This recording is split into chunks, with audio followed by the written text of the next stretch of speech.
Sekulow Live. Phone lines are open for your questions right now.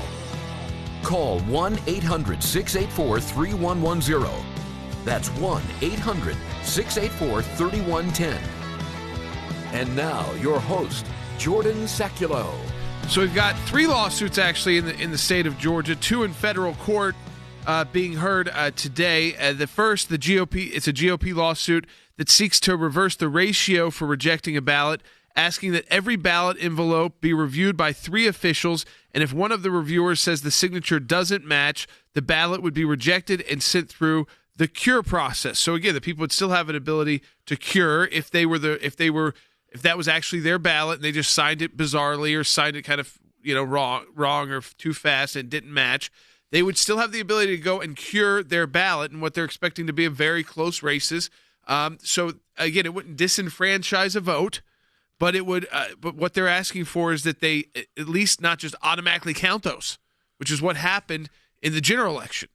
And we have now in that lawsuit, the Secretary of State in Georgia has agreed to a statewide audit of absentee ballot and the signature matching. He's actually going to let the University of Georgia, like forensics and scientific teams and statisticians, do that. That's a big victory right off the top. That is aside from the court cases. So, folks, don't be discouraged in Georgia. Things are changing about how this election will be conducted already. So what will happen is for this election coming up, for the Senate races. So statewide, the Secretary of State has agreed to do these samples, large samples all over the state of signature matching to make sure that they were following the rules and laws of the state. Now, we still need to get more details from the Secretary of State in Georgia, but that was a victory. That is a victory without even having to go to court yet. The second federal lawsuit filed by Republicans is in one of Georgia's 14 congressional districts. It would be. It also is set to be heard Thursday. It looks to block the use of those drop boxes for submitting absentee ballots, roll back the signature review guidance to the original guidance for signature review, and prevent county election administrators from opening ballots until Election Day, which I believe is the law of the state. Absentee ballots, like mail-in ballots. Yeah, and by the way, one of the cases is filed in the U.S. District Court in the Atlanta division. That's North Georgia. Yeah. It's Atlanta. And the other was filed in the Southern Division in Augusta, Georgia. Both of these lawsuits are involving the Senate race. So that's what's really important to understand here. If the plaintiffs are successful, it's the GOP, it's the Republican National Committee and others. If they're successful in this, that will impact how votes are tabulated for this upcoming election, which is significant because, as you know, it was basically chaos in Georgia. So I think this is a positive development. It's going to be up to the courts, but at least they're in it early this time before the counting really starts. But election voting has already begun. Yes, it has already begun, but I want to play we'll play for you when we come back. The Secretary of State in Georgia has agreeing to give the process of verification over to experts at the University of Georgia when it comes to signature verification.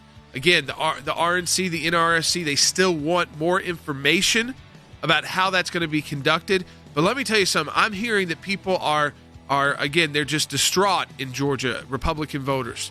You can't win an election going into it being distraught and discouraged. You got to get pumped up, fired up. That's why these lawsuits are happening. And even without the lawsuits, the pressure on the Secretary of State has now led to this positive change on verification. So get pumped up if you want to keep those seats red in Georgia. We will take your phone calls again, 1-800-684-3110. We're on YouTube, Facebook, radio, SiriusXM, and of course you can support our work at aclj.org. This is where the Constitution really is in play. Now more than ever, the ACLJ needs your critical support as we continue the fight at the highest levels of government and in courtrooms across our country. Let me just kind of explain to people why we fight. One is for election integrity. I mean, that's part of the ACLJ's goal, is constitutional election integrity. We don't want this. This should not be the norm. American citizens deserve free and fair elections. And the right to vote is protected by more than the initial allocation of the franchise itself. My focus right now, our team's focus, ACLJ's focus, is on the constitutional issues. We cannot allow our voices to be silenced. Voting is our American right and duty. Count every legal vote. That does not mean to count every vote that came in. To make sure the constitutional mandates are filed. We did that in Bush versus Gore, too. That's not a partisan issue. What does the Constitution say about this? The flurry of the information of was this wrong here? Was this bad here? The voting machine's wrong here. Taking that all in now as attorneys and putting it into actual legal challenges with evidence. The American people need to have confidence in the fairness of their elections. People of both stripes politically are beginning to lose faith in our electoral system, and we simply cannot allow that. You got to run this down because that's a constitutional obligation, is to make sure to the best of your ability it was fair. If it wasn't, that needs to be pointed out. Right now, we must defend our Constitution. It is the cornerstone of our freedom. We're working on this government affairs team, of course. Our legal team is all over all of these issues. Fight till you can't fight anymore. That's how you have to do this. That is why we fight these legal battles until there's no more legal battle to fight. Don't let your vote be silenced. Join the fight at aclj.org and have your gift matched today.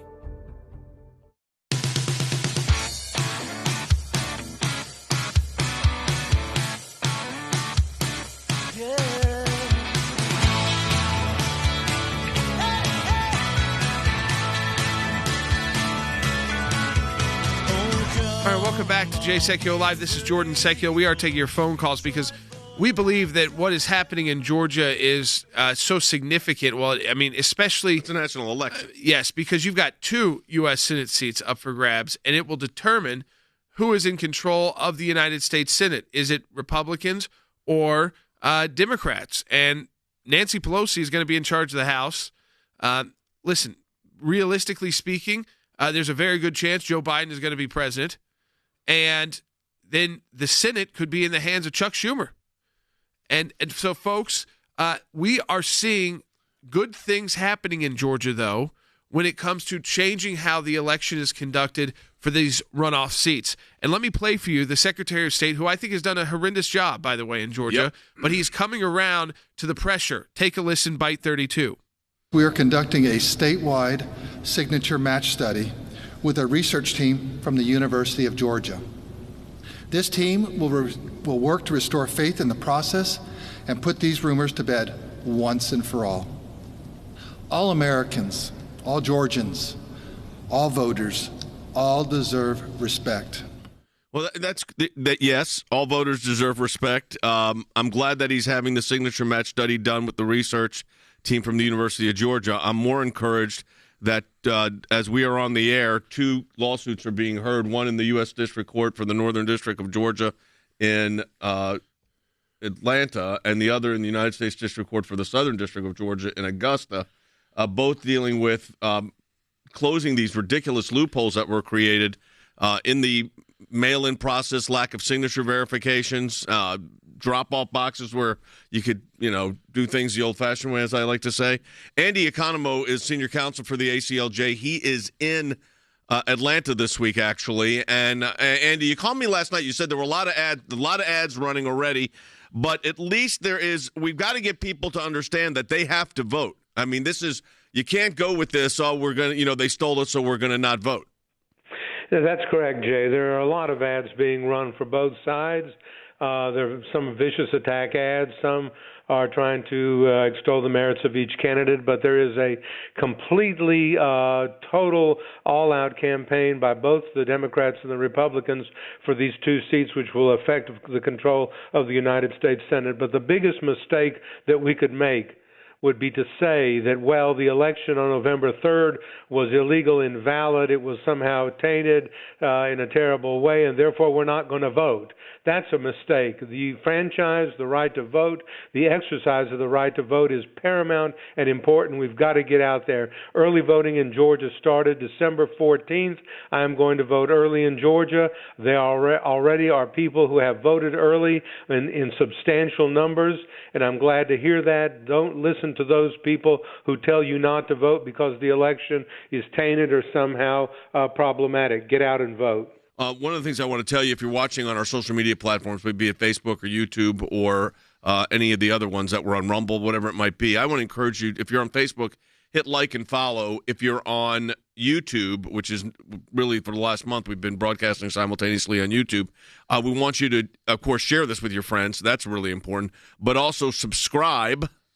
Hit the subscribe button and the bell next to it, so that you will know when we are coming on the air. So if everybody that's on our social media platforms right now would share it, subscribe, and hit the either like and follow or the subscribe and bell, or go to Rumble and hit the notification there. That's a good way for you to get information. Now, Harry, I'm looking at the lawsuits that now have been filed in Georgia. By the way, these do not impact the presidential election. These are for the Senate elections on January 5th. But the litigation, the legal issue, in a sense, it'd be a bit of a vindication if we were successful, because the violations are Article 1, Section 4, Clause 2 of the United States Constitution, confers on the legislature each of the states' power to regulate the time, place, and manner of holding elections for senators. It then says there's violations. So you got the election clause, the electors clause, and violations of the Georgia Code. Absolutely. So one of the things that this litigation, which has now been filed in 3 lawsuits involving state and local officials, one of the objectives is to return voting to constitutional standards. And so I commend the litigants in this case because it's affirmative evidence that Republicans in Georgia have apparently received a spine infusion. That's a good thing. So rather than wait until the outcome has been certified or wait later in the process after the votes have come in, the Republicans in Georgia are saying, no, we need to ensure that this voting process, including absentee ballots, including signature verification requirements, we need to ensure that all legal votes are indeed counted, meaning that all illegal votes are not counted. And so I think this is a very, very positive development. I also think that the litigation, the complaint, is very, very thorough. And it's important to note that they cite Bush versus Gore, having once granted the right to vote on equal terms, the state may not by later arbitrary and disparate treatment value one person's vote over that of another. That's Bush versus Gore. And so in this particular case, I believe the litigation filed by the Republicans is very, very timely, and it ought to be heard.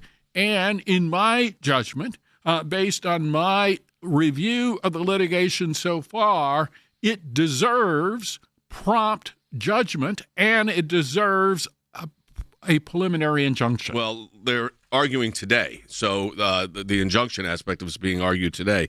Now, these are two, as Harry said, these are 2 very serious lawsuits. They raise serious allegations. There are serious questions. I think the Georgia officials, Jordan, right now feel like they're under some pressure to do the right thing, finally. Yeah, I do. I think that, they're basically, I'm talking to people who are regional directors out in the state of Georgia for various state parties. I think, the North Carolina Republican Party sent people there. Florida Republican Party has sent people there to help in these efforts. But voters in Georgia, I mean, what I'm hearing is that, people are discouraged because they've lost faith in the Secretary of State, and you've got to have enthusiasm. You got to have enthusiasm for the Senate candidates. There's 2 great candidates there who, by the way, were strong supporters of President Trump. Let me be clear. Kelly Loeffler came into the Senate right before the impeachment. Right before. She was like weeks before. And I mean, literally, it was like the first thing she had to do, and she was standing firm. Yes. With President Trump, and in an action that again had been sworn in the Senate. Same with David Perdue. There wasn't even a question about him standing with President Trump. So again, Trump supporters need to understand that these are 2 senators who did everything possible for President Trump. In fact, David Perdue in Georgia was spending, because his was a normal Senate race. It wasn't like the jungle primary that Kelly Loeffler won. Millions and millions of dollars, and it was co-advertising Trump and Perdue. Right. Because he kind of took over the Trump effort in Georgia. And again, so he was not trying to shy away or distract. But again, do you want Chuck Schumer's America? Do you want whatever Joe Biden's view, but Kamala Harris's America or Nancy Pelosi's America? Because they're shut down. Their America is still shut down and highly taxed. With Green New Deals, even in the middle of a pandemic, and these tax hikes they want to kill businesses with who have been trying to survive through this pandemic. Or do you want to check on that? I mean, and you have to be realistic. I see people calling me a traitor on social media. First of all, we still represent the president in our outside of our ACLJ capacity, so I don't think he thinks we're traitors. We've been fighting the fight. We continue to fight the fight, but. Let me tell you something. It would not be good for President Trump's legacy either if you just let these seats go. And unfortunately, I'm hearing way too much out of Georgia that Republicans there buck up. Seriously. You got to turn out for that. You have a chance to shape how the next at least couple years and maybe 4 years will be by keeping empowered Republicans so that there is a check on the Biden administration. If not, there is no check at all. Mitch McConnell fan, I know we got a minute here. Mitch McConnell has been very outspoken on this. So have other members of the Senate. Everybody knows what's at stake here. It's a national election, both in how it's going to be conducted, Jay, and then also in the impact. The one thing I would just add to what Jordan said, he's exactly correct. But think about confirmations. I mean, confirmations will flip to the control of Leader Schumer if both those races go the wrong way. So the legacy of the Trump judiciary, Jay, that's on the ballot in Georgia as well. No, you're absolutely correct. We'll talk to Andy. Maybe talk to Andy during the break here. Unless do you have a video you want to run, Will? What do you want to do? No, we'll talk to Andy during the break. He's there. I'd like to get a sense of what we've got. Remember, this is a matching challenge month, a very important month for the ACLJ as we're working on all these issues. Support the work of the ACLJ. Double the impact of your donation. Donate today at aclj.org. We'll be right back.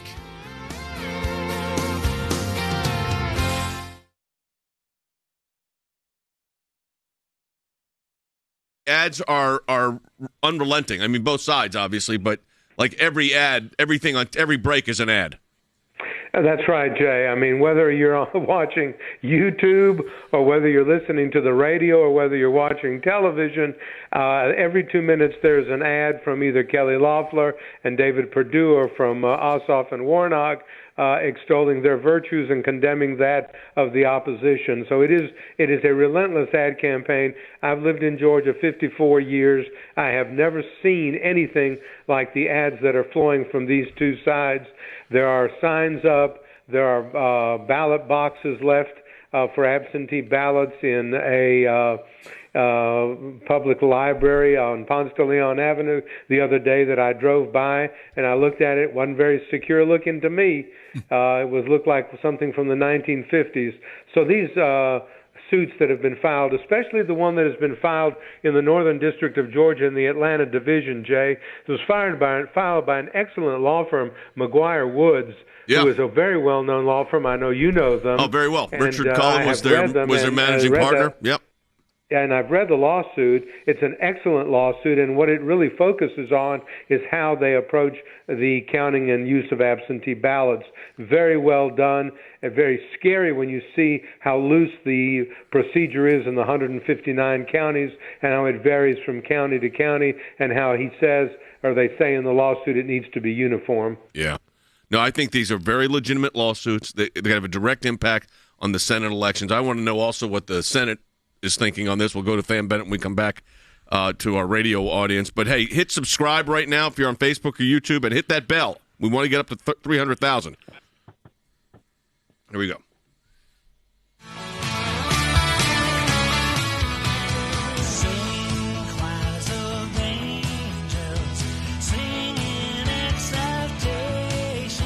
All right, welcome back to Jay Sekulow Live. This is Jordan Sekulow, and we are taking your phone calls at 1-800-684-3390. 3110. That's 1-800-684-3110. So you've got the 3 lawsuits filed in Georgia. We've talked about the 2 federal lawsuits being heard today. One, the GOP lawsuit is seeking to reverse the ratio for rejecting a ballot, asking that every ballot envelope be reviewed by 3 officials, and if one of the reviewers said the signatures doesn't match, the ballot would be rejected and sent through a cure process. So you're not disenfranchising any voters. You'd give them the ability to come in and cure their ballot and prove that it was them. But you're also then saying to those potential fraudulent ballots that if the person doesn't show back up, it's probably somebody who, again, may not be real or may not have even cast that vote, didn't even know a vote was cast in their name, and that's why the signature didn't match. The second lawsuit, again, it gets to the drop-off boxes, the signature review again, and the guidance on that, as well as when they can start opening these early arriving absentee ballots. They want them to wait until Election Day. A third lawsuit was filed actually by the RNC in state court and the state Republican Party of Georgia, seeking to restrict the use of drop boxes to business hours. Yeah. Like what's going on in the middle of the night. Like Andy's saying, they don't look that secure. Right. So at least it's kind of got daylight on them. Yeah. So there's one lawsuit saying don't even use them. The other lawsuit saying if you're going to keep using them, at least make it have to have daylight so that people are around and seeing what's going on at these drop boxes. Because when you allow it 24/7, 2 a.m. and 3 a.m. is when you get those dumps of those questionable ballots. ballots. That's what happened last time. But the Secretary of State is saying no to this. Is starting to say that, he won't do this on his own. This is taking lawsuits. What he is allowing and is going to do is allow ballots. Basically, they're going to do a test of the signatures, but not just in Fulton County or 1 or 2 counties, throughout the state. And he's not going to conduct it, thankfully, through his office. He's going to have statisticians from the University of Georgia, signature experts, writing experts, like forensic professors, people like that, come in and do these random samplings of the different ballots that came in. These are, again, mail-in ballots. But, one thing that's interesting, the Secretary of State has still not agreed to allow election observers to actually be able to see the process. So in Fulton County, for example, which is where Atlanta is, so it's the largest county in the state, there's 2 rows right now set up where they're going to count these ballots with, again, these barricades. Yeah. And when you actually look, first of all, the screens are all turned the other way, so you can't see the screens. And the tables furthest away are up to 60 feet away. So you definitely can't observe. You have no idea what's going on. But having said... So the people are having a tough time recruiting volunteers, which we know are so critical in this, so they can't pull water main break. We got everybody got to leave right now. You got to get, again, folks, however this comes down with the rules and the laws, be there if you can be an election observer. That is going to be key. Make sure you're voting. Make sure your friends are voting. That you can already early vote there. Again, Republicans can win these 2 races. Okay, I mean, but they are not going to be able to do it if you're sitting on your hands and saying no one cares about me, no one cares about us. Which means Democrats could win that race too. Very easily. That's the issue here. Now, I'm not. Again, we never tell you how to vote, but let me tell you. And I don't see Democrats saying I'm not going to vote. No, I don't see that at all. In fact, the opposite. And Stacey Abrams, whatever you want to say, has done an unbelievable job of mobilizing her base. I mean, no question about it. What is the stand, like the National Senate committees, what are they doing? Yeah, all eyes are on it. I mean, pouring money into it, just like Jordan said, money and resources and all of the efforts to get the vote out. I mean, it is going to be conducted both in function and in impact like a national election. We've talked a lot about the function, but think about the impact afterwards, Jay. I mean, if the control of the Senate floor switches to Leader Schumer, you've heard a lot about, the Green New Deal and court packing, which both of those things are monumental issues. But think about tax policy. Think about the tax cuts that President Trump was able to get through. Think about the nominations both on the executive level and the judicial level. That is going to be one of the longest lasting impacts that President Trump has. But if the control switches to Leader Schumer, they will be just as aggressive on that front. So I would tell you this, Jay. I would say both the campaign committees and then every single senator knows that this is a national election. And quite frankly, on the Democrat side of the aisle, they're probably happy to see if there's any suppression on the Republican side. Look to that as a barometer. There's also, I was asking you, what about the National Republican Senatorial Committee? And I'm looking here, Harry, they are a plaintiff in the Atlanta case. So let's take a look at that one. Both the election clause and electors clause involved, but also Georgia rules, laws, and procedure. Absolutely. So I think let's focus first on Georgia laws and procedures, but let's also note that the Republicans have filed 3 suits in total, plus they are engaging in legislative action in Michigan, Pennsylvania, and Georgia, which are all part and parcel of a Republican effort to change state election laws in response to what? Election irregularities. So I think it's very, very important to note that election law in Georgia, particularly with respect to electing senators, is subject to the Elections Clause of the Constitution. And so what we want to make sure of is that there is indeed election integrity and election security to ensure that every lawful vote is indeed counted. Yep, I think the plan. This approach by the Republicans, and particularly the National Republican Party, these types of efforts are indeed overdue, but we can also say that at least they're filing suit before the votes are counted. I was about to say exactly the same thing, Harry, and I'm going to say that to Andy as litigators.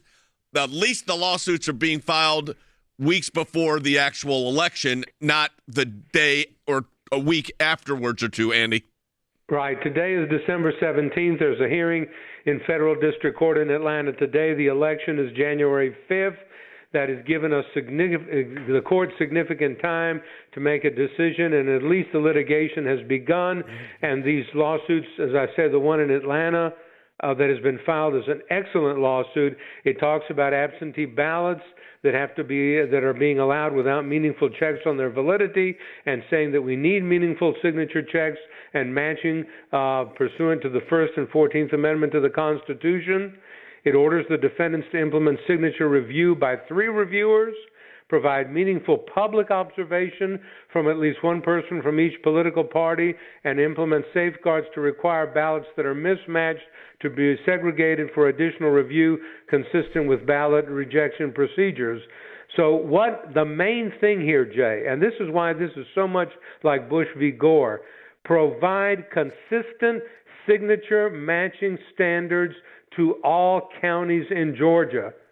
We have to do it the same way in Liberty County as we do it in DeKalb County, as we do it in Dougherty County, as we do it in Appling County. We cannot have inconsistent procedures because that violates equal protection. This is an excellent lawsuit, very well drafted, very reasonable, ought to be cognizable in court. I hope the judge grants the relief that is being requested. I do not know the judge, but I know the judge's initials are ELR. Who that is, I do not know. We'll find out. See if we can find that out. Just curious. Yeah, it's interesting, too. The Secretary of State is trying to limit observers from seeing voters' signatures, citing claims that and their addresses are confidential information. That is nowhere in Georgia law. Right. Nowhere in Georgia law. And anyone can be an observer. You don't have to be signed up. But you can go through the volunteer process, but anyone can be an observer in Georgia. So, again, he's wrong on that fact, too, and we've got to pressure him.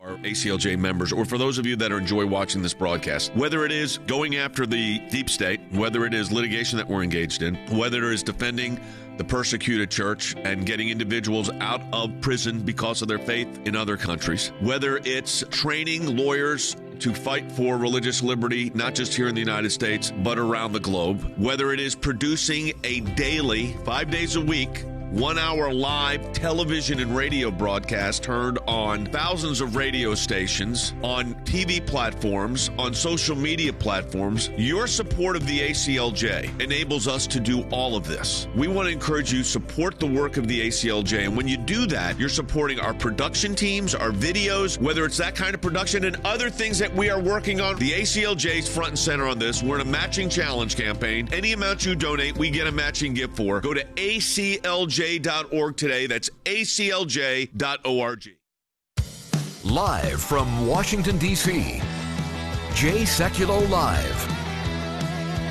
And now, your host, Jordan Sekulow. All right, welcome back to Sekulow Live. Again, thank you for joining us for our second half hour of the broadcast. I was just talking about this because I'm working with folks who are on the ground in Georgia. And this is interesting. So they're citing Georgia code. I don't have to go through the code numbers with our national audience, but it requires that poll officers conduct elections in public. And it requires that all proceedings at the tabulating centers be open to the view of the public, not registered observers, to the public. That's just Georgia law.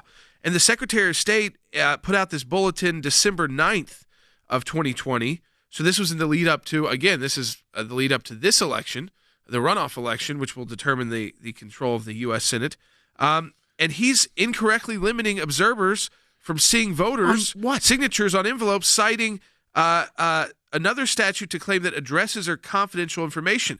However, that statute only prohibits intentional interference, hindrance, or delay in election conduct. It has nothing to do with confidential information. In fact, if you can't see at least someone's name, how could you confirm that their signature was the right name? I don't want to, but even with that, but you've got to vote. I'm telling you, but that's what they're fighting. Fought. But I don't know what this secretary. But here's the thing: it's being fought in court, so you have no excuse but to vote. No, and secretaries of states don't determine really the outcome of the election. Voters do. Yeah. David Perdue was ahead of John Ossoff. If they didn't have that 50 plus 1%, he would have been reelected, and there only been one runoff because there was that special primary to fill the seat that, remember, Kelly Loeffler was chosen to fill a vacant seat. So she had to run, and others ran, and so it was kind of a multi. I think there were 20 candidates in that race. She finished first, and then Warnock finished second. So that's who the runoff is for. The votes are there in Georgia for either side to win. Yeah, it's that close. Okay, so. But Republicans sound like they are just teetering on giving it away. And what they would be giving because of the presidential election, that is no excuse to throw out a conservative majority in the United States Senate. Why would you want everything undone that President Trump has done just because you're rightfully upset? So how about righteous anger? Show up in droves. Show up in so many people show up to vote. They can't steal it. There's no way to steal it. And I know there's enough people in Georgia that are conservative or that want, even if they're not Republicans, they want a check on the other political party. And I'm sorry, folks, but you are going to have to get used to the fact that it is likely Joe Biden is going to be president. Okay? There are not a lot of legal challenges left. There's not a lot of moves by Congress left. Even the one that can be done is certain to fail. Okay, so even if you like the idea of them debating it, which Democrats have done in the past too, for 2 hours, and whether or not the electors should be thrown out, the votes aren't there in the House. The votes aren't there in the Senate, but especially not in the House. I mean, it's a done deal after that. Democrats control the House. They're not going to give the election to Donald Trump. Let me tell you something else. So you stop calling people traitors who are telling you honest truth, who have been fighting in these battles for the president since he's been in office. I want to say something on that because I saw some of those comments too, and I find it ironic that people would be calling us, me and Jordan in particular, and Andy, who have represented the president through an impeachment process, through a special counsel, through 3 Supreme Court cases. And while it's true that we were not the primary election counsel in any of this, and that's true. Pennsylvania. Yeah, except for the Pennsylvania one, which for some reason I cannot figure out. The stay is still in place. Yeah. I don't know what they're going to hear it. They're going to decide whether they're going to hear it December 8th. Which, by the way, is the only successful challenge that existed. In the Supreme Court, yes. No, in any case. In any case. Yeah, no, it's true. But anyways, just saying, we're giving you a realistic assessment of what it is and what we have to be prepared for. And to say, there's going to be, could anything happen? Yeah, the world, anything can happen, but not likely. Let me tell you what is likely. There's going to be an election in Georgia, and 2 senators are going to be selected, and that's going to control in 20 seconds the United States Senate. The difference between Leader McConnell and Leader Schumer, look, if you want to stay home and you were a supporter of President Trump, staying home just compounds the problem. All right, folks, when we come back, we'll start taking your phone calls, your comments on YouTube as well. Again, support the work of the ACLJ. It's a really important month for us as we end the year. Your donations are effectively doubled. You double the impact of your donation. Donate today at aclj.org. We'll be right back. And YouTube, we're staying live. We have a race between, we talk about political races. We got a race between Facebook and YouTube. So this is interesting. I don't know if it's, We have 10,700 people on my count viewing us on Facebook right now and 11,385 on YouTube. Who will win? And we will allow poll watchers. And we will have verifications. And all you have to do to vote is hit subscribe and share, or follow and like and share, and that's important. I want to go to Than on this because I do think that people need to understand, and Jordan, you've done a really good job of laying this out with this Georgia race. I mean, if the Senate switches leadership, it's a whole different world we're in.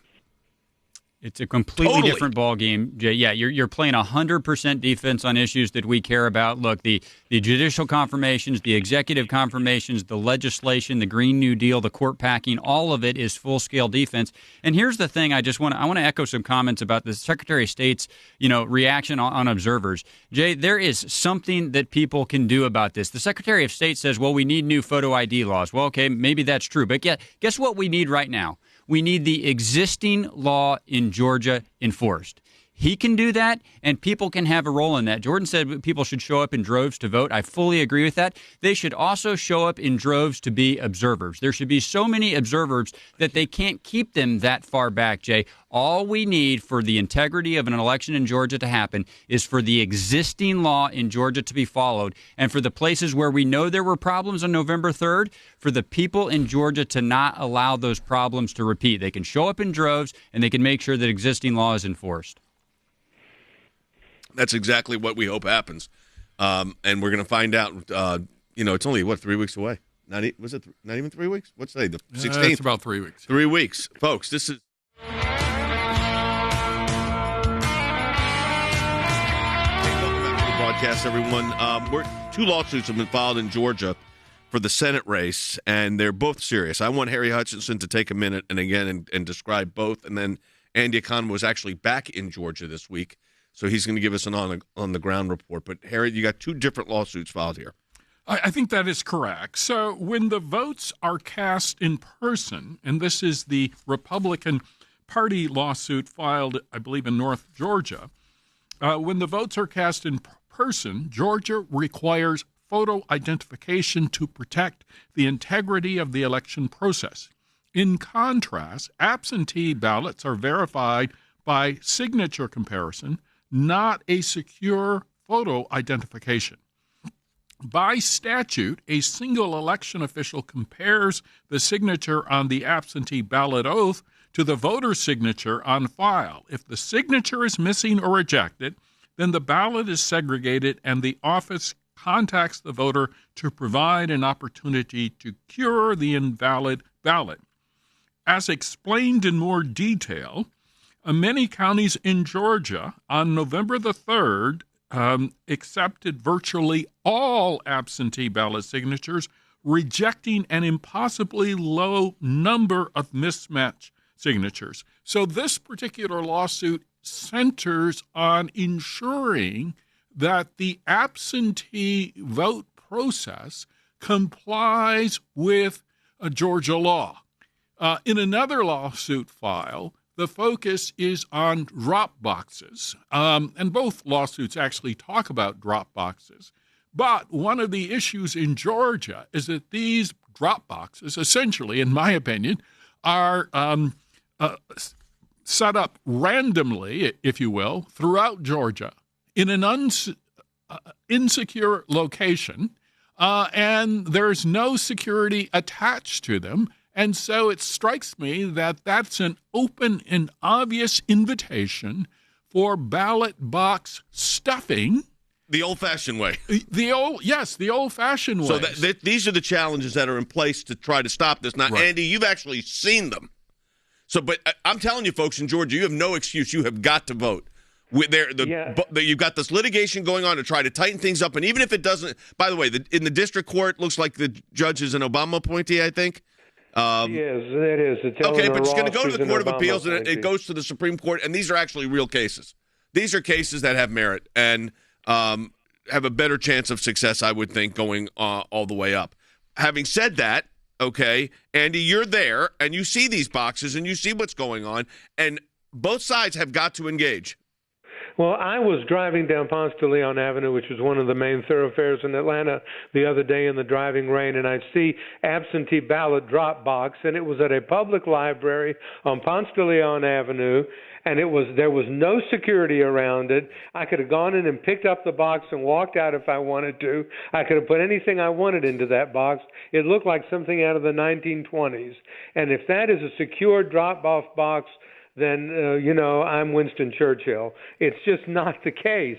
And that's the kind of things that this lawsuit seeks to prevent from happening. We've got to employ election safeguards properly with these absentee ballots to match the signatures, segregate those from additional review. They've got rejections on them, provide consistent signature matching standards for all reviewers, and do the things that preserve the integrity of the ballot box, and that's not being done. In my opinion right now, it's got to be done for this election, and it's most important that people do not feel that we have been disenfranchised because of a defective election on November 3rd, but that we get out and vote. I was talking to a former Superior Court judge the other day in a little county in middle Georgia, Emmanuel County, that's in Swainsboro, Georgia, which has got a very small population. On the first day of balloting, an incredible number of 643 people came to cast votes in that little county in middle Georgia. One of the cases has just been dismissed. Judge dismisses one of two GOP challenges to Georgia voting procedures in the runoff. This is the Augusta-based judge, Judge Hall. He's saying this is a classic Purcell case. I'll tell you what this means, folks. These plaintiffs are asking me to do what our Supreme Court and our 11th Circuit have cautioned against. I'm not willing to go there. That is because they're saying the state can fix all of this. This is the difficulty. Now, I think that judge is wrong. This is, again, what the president's legal team ran into throughout these election challenges that came in before the votes were cast, is judges coming up with any excuse possible not to hear the merits of the case and to say, I mean, it's understandable to an extent that they say, you don't need me to do this. The state has the authority to do whatever they want with the laws. You don't need me to come in and say it. But if there's been a violation of the laws, if the laws are not being followed, these judges are setting up the same thing where they're going to say, if you challenge it now, it's too early because the state, and then when you challenge it after, it's too late. And so, again, the polls show, though, that the Republicans are leading. All the new polls. This is interesting. Loeffler leading, Purdue leading. I mean, if you look at if people show up to vote. All right, so we'll go through them. The Emerson poll has Purdue up 3, which is all margin of error stuff, but still. Fox 5 Insiders, the local station there, has Purdue up 1. Trafalgar has it tied. Only WXIA has Ossoff up by 2, and that was a poll from almost 3 weeks ago. On Loeffler's race, Emerson has Loeffler up by 0.2. 3. 0.3. Oh, plus 3, I'm sorry. Fox 5 has her up plus 1. Trafalgar has her up plus 3. Warnock, again, of this old poll, WXIA back in November, that was where Warnock was way up, 7 points. That's old. Remington Research, which is also old, had Loeffler up 1, but the most recent has it. They're all within the margin of error, which means this is a real race. Mike Pence is in Columbus, Georgia right now. Let's listen in. The administration trampled the religious liberties of Americans on a regular basis. They compromised the conscience rights of doctors and nurses and religious charities. They even hauled a group of nuns known as the Little Sisters of the Poor into federal court to force them to compromise their faith to live under the mandates of Obamacare. In fact, we saw that religious intolerance 2 years ago when Amy Coney Barrett was up for her first seat on the Court of Appeals. You remember it? The Democrat leader of the Judiciary Committee actually said she was concerned about Amy Coney Barrett's Christian faith. She said, and I quote, "The dogma lives loudly within you." And Hollywood liberals have been attacking Judge Barrett ever since. Well, I got news for the Democrats in Washington and their friends in Hollywood. That dogma lives loudly in me. That dogma lives loudly in you.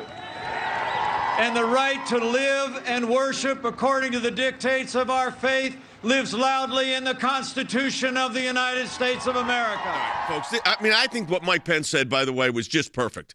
What this means to me is you got to get out and vote, because you know what, everything he just said, I think about this, on the religious liberty issue, all the issues that we're concerned about here at the ACLJ, he's 100% correct. And the Senate going the other way will impact that as much as the presidential election. You understand that? As much as the presidential election. Absolutely. It's all on the line, both domestic religious freedom, international religious freedom. We haven't even talked about the international religious prisoners that the president engaged for. All of that is on the line in Georgia. Certainly, the office of the White House, the office of the presidency has a role in that, but so does the United States Senate. And, Jay, just one tack-on thought to the conversation you had with Jordan about the polls. The very most important poll in both of these races happened on November 3rd when people went to the ballot box. David Perdue beat John Ossoff by 2%. If you add up all the Republicans in the other race, Kelly Loeffler, Doug Collins, the other Republicans against Raphael Warnock, they won by a percentage point. This is a very close race, but the last time voters went to the ballot box just a few weeks ago, David Perdue and Kelly Loeffler would have won. Jay, that's the most important poll out there, and people need to point to it. You know, Mike Pence, the vice president, was talking about the Little Sisters of the Poor being dragged into court by the Obama administration. He was talking about conscience protections. We just got a huge case yesterday, a big win where the Department of Justice is filing on behalf of our client. We're going to talk about it today. We decided to move it to tomorrow on that very issue, which tells you how important these races are and why I'm glad these lawsuits are filed. But regardless of that, you got to go vote in Georgia. It's critical. Don't buy into this, it's not going to matter. You see the race. They're neck and neck.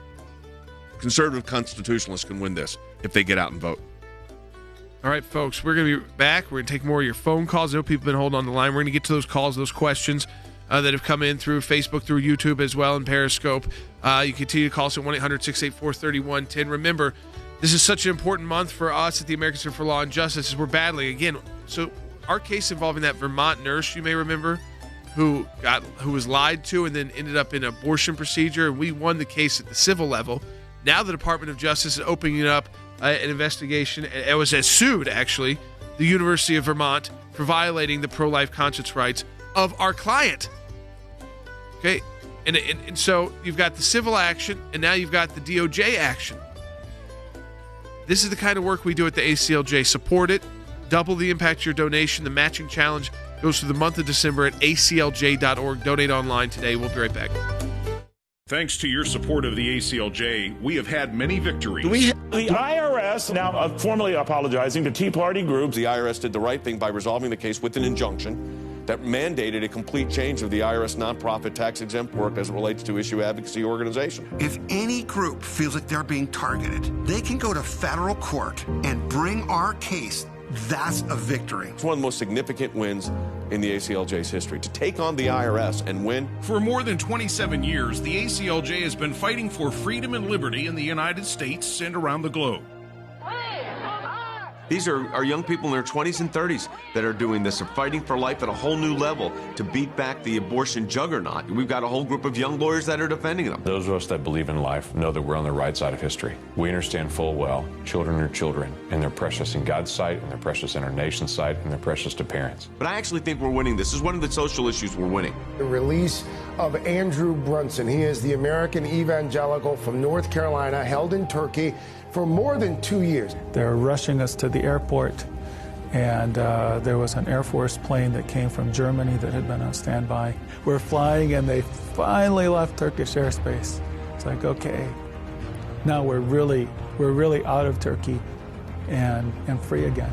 We're grateful to ACLJ who put it out to these people, they were getting all this out. All of the people who prayed for us through ACLJ and through your contacts, I'm thankful, I'm grateful, and actually I'm astounded. We need your help as we continue this work here in the United States and around the world. Join the matching challenge today, and your tax-deductible donation will be doubled.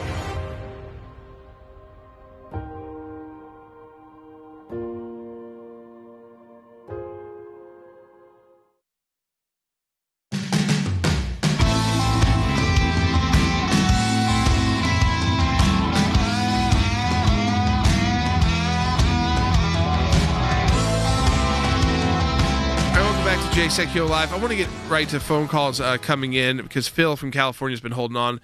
Phil, welcome to Jay Sekulow Live. You're on the air. Hello, it's Bill, actually. Thanks for taking my call. I have a question about FOIA requests. Don't these agencies know how to protect their data or even substitute misinformation? I mean, these are intelligence agencies with covert abilities, right?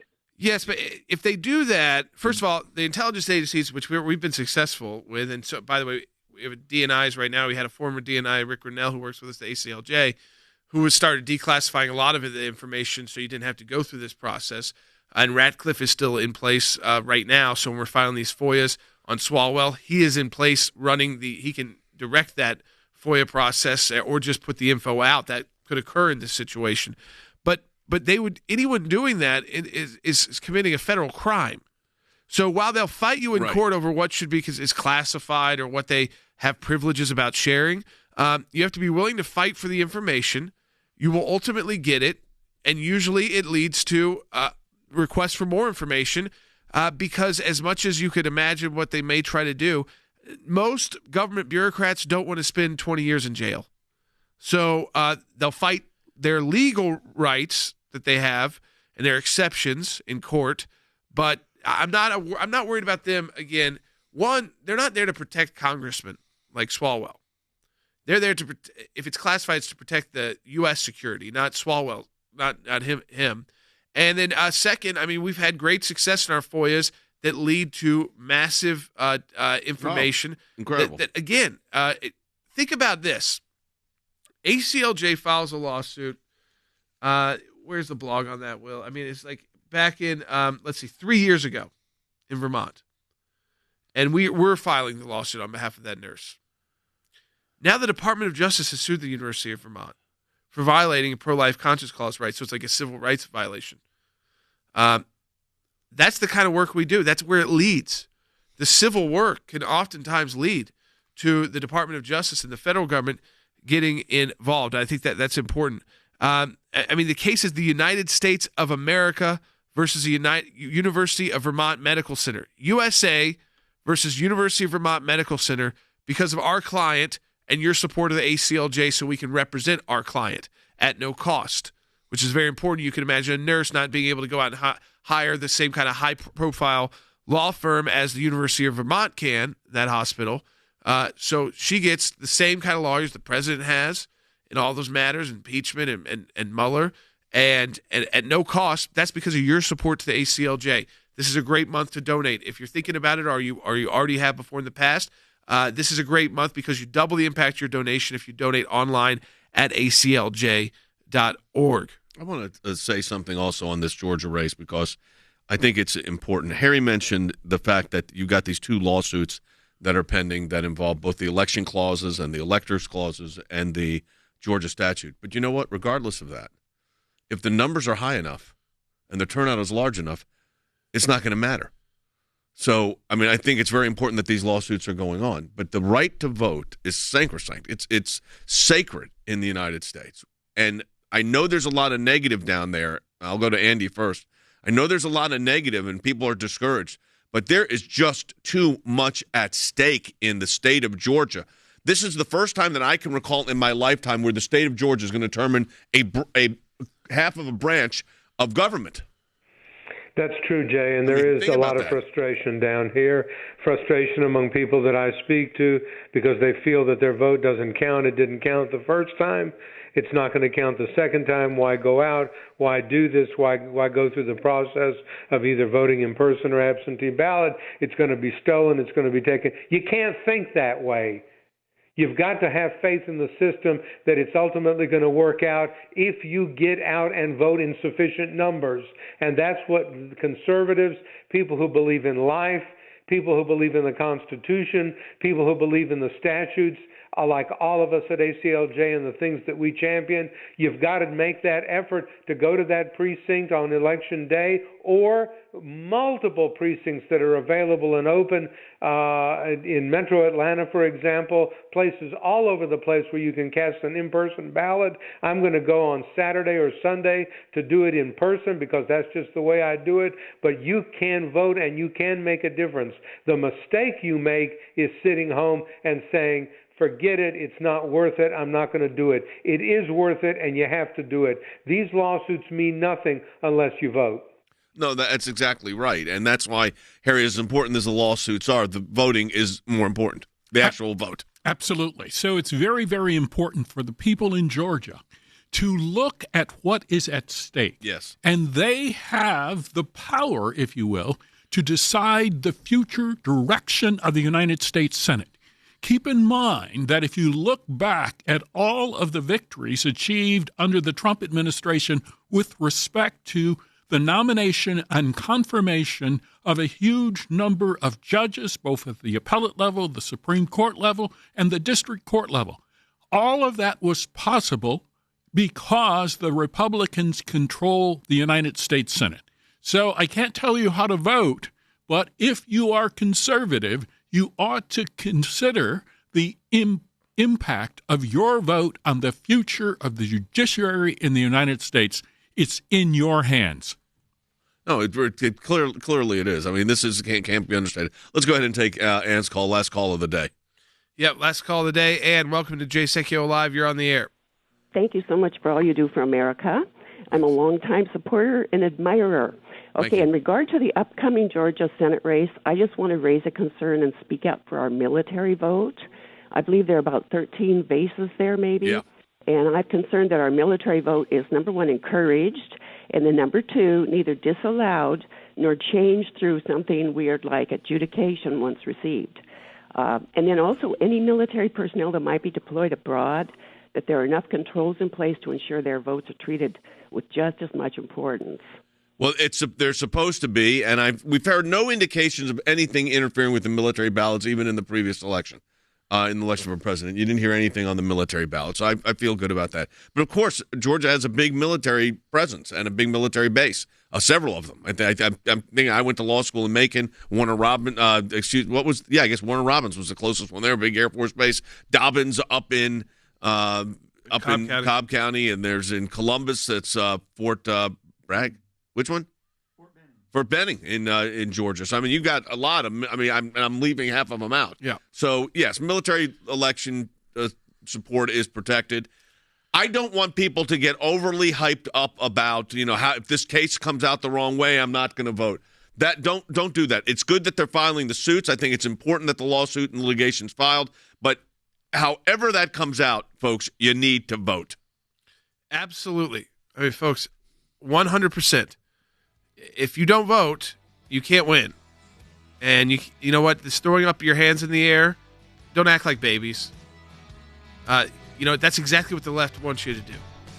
Show up, vote. You can vote now. You can vote in person. And again, if you show up in big enough numbers, you can't be outplayed. You can't be the fraud won't win. It's not massive enough. You can win this. It's up to you.